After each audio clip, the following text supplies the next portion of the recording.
Cleaner సక్ చేస్తుంది, ఇది pump చేస్తుంది. ఇందులో ఏంటంటే పేషెంట్ మాస్క్ ధరించి నిద్రపోవాల్సిన పరిస్థితి ఉంటుంది.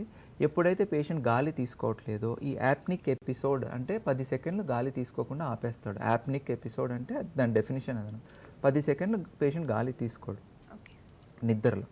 సో ఈ యాప్నిక్ ఎపిసోడ్ ఎప్పుడైతే జరుగుతుందో ఇమీడియట్గా మిషన్ దాన్ని రికగ్నైజ్ చేసి అది వెంటనే గాలిని పంప్ చేస్తుంది. పంప్ చేసినప్పుడు ఎయిర్వే ఓపెన్ అవుతుంది. సో ఈ సిప్యాప్ అనేది ఆ విధంగా పనిచేస్తుంది. దీంట్లో ఇప్పుడు లేటెస్ట్గా ఈ సిప్యాప్ అంటే ఏంటంటే అది కంటిన్యూస్గా పంప్ చేస్తుంటుంది. సో పేషెంట్ కొంచెం ఇరిటబుల్గా ఉంటుంది. ఇప్పుడు లేటెస్ట్గా ఏప్యాప్ అని ఆటో ప్యాప్ మెషిన్స్ వచ్చాయి. ఇవేంటంటే ఓన్లీ ఎప్పుడు పేషెంట్ అయితే గాలి తీసుకోవట్లేదో అప్పుడు మాత్రమే అది పంప్ చేస్తుంది గాలిని. సో ఇలా లేటెస్ట్ టెక్నాలజీస్ వచ్చాయి, బోత్ మెడికల్ ఉన్నాయి, సర్జికల్ ఉన్నాయి. సార్ అదేవిధంగా ఇప్పుడు మీరు చెప్పారు కదా సిప్యాప్ అని చెప్పేసి, అసలు సిప్యాప్ అంటే ఏంటి sir? Continuous positive airway pressure అండి. సిప్యాప్ అంటే continuous positive airway pressure.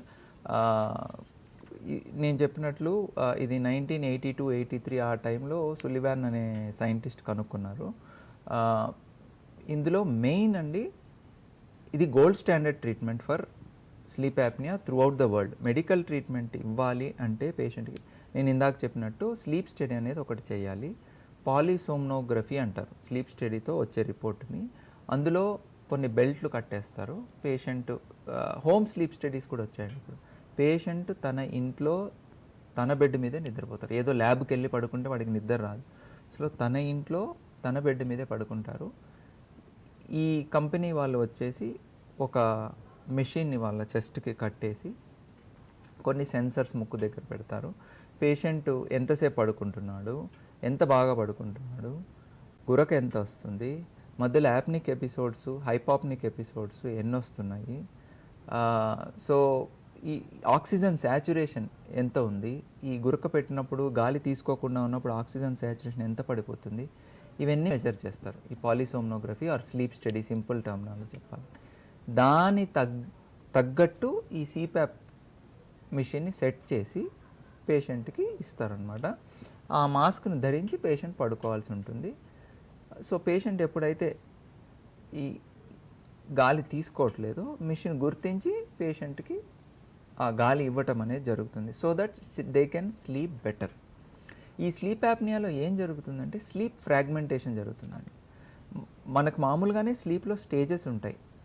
REM sleep అని, ఎన్ఆర్ఈఎం స్లీప్ అని. ఈ ఎన్ఆర్ఈఎం స్లీప్లో మళ్ళీ N1, N2, N3 అని ఉంటాయి. N3 అంటే బాగా డీప్ స్లీప్, N2 అంటే లైట్ స్లీప్. ఇవన్నీ స్టేజెస్ ఆఫ్ స్లీప్ అండి. ఆర్ఈఎం స్లీప్లో మన కలలు కంటాం. సో ఇవన్నీ స్టేజెస్ ఆఫ్ స్లీప్. నైట్ మనం పడుకున్నప్పుడు అప్పుడప్పుడు ఈ స్టేజెస్లోకి వెళ్తూ ఉంటాం. సో ఈ స్లీప్ని మనం ప్రాపర్గా నిద్రపోకుండా మధ్య మధ్యలో ఈ ఊపిరి ఆగిపోవటం వల్ల ఫ్రాగ్మెంటేషన్ జరుగుతుంది. సో వాళ్ళకేంటంటే ఈ ఫ్రాగ్మెంటేషన్ జరిగినప్పుడు స్ట్రెస్ పెరిగిపోతుంది. స్ట్రెస్ పెరిగినప్పుడు ఆటోమేటిక్గా బాడీలో స్ట్రెస్ హార్మోన్స్ ఉత్పత్తి అవుతాయి. వాటి వల్ల ఓవర్ ద ఇయర్స్ వీళ్ళకి బీపీలు రావటము, షుగర్లు రావటము, హార్ట్ కండిషన్స్ రావటము, ఇవన్నీ ప్రాబ్లమ్స్ అవుతుంటాయి. సో ఈ సిప్యాప్ వేసుకుంటే ఏంటంటే ఈ స్లీప్ డిస్టర్బెన్స్ అనేది తగ్గుతుంది. సిప్యాప్కి కొన్ని నెగిటివ్ ఎఫెక్ట్స్ అయితే ఉన్నాయండి. ఏరోఫేజియా అంటే అది గాలి పంప్ చేస్తుంటుంది కదా, కొంచెం గాలి పొట్టలోకి వెళ్ళిపోతుంది. ఈ మాస్క్ ఇలా ధరించడం వల్ల ఇక్కడ కొంచెం ఇరిటేషన్ ఉంటుంది.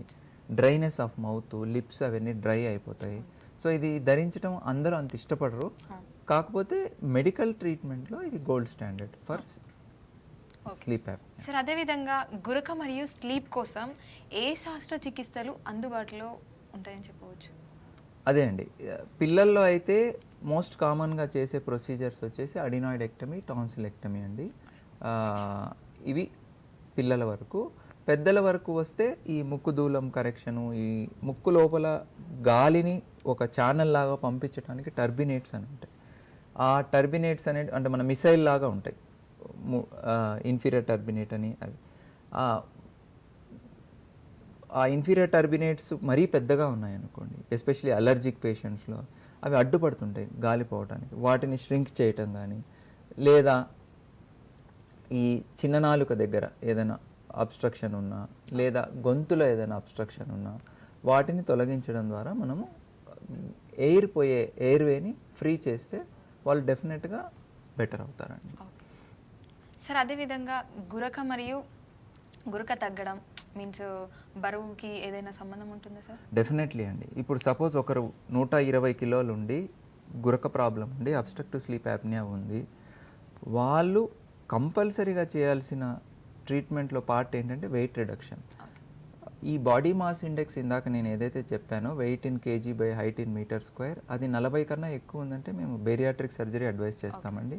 అలా కాకుండా 35, 34 అలా ఉంది అంటే 120, 130 కిలోలు ఉన్నారు మనిషి, డెఫినెట్గా వెయిట్ రెడ్యూస్ అవుతే గురక అనేది ఖచ్చితంగా తగ్గుతుంది. ఎందుకంటే వాళ్ళకి అబ్డామినల్ ఫ్యాట్ ఉంటుంది, మెడలో ఫ్యాట్ ఉంటుంది.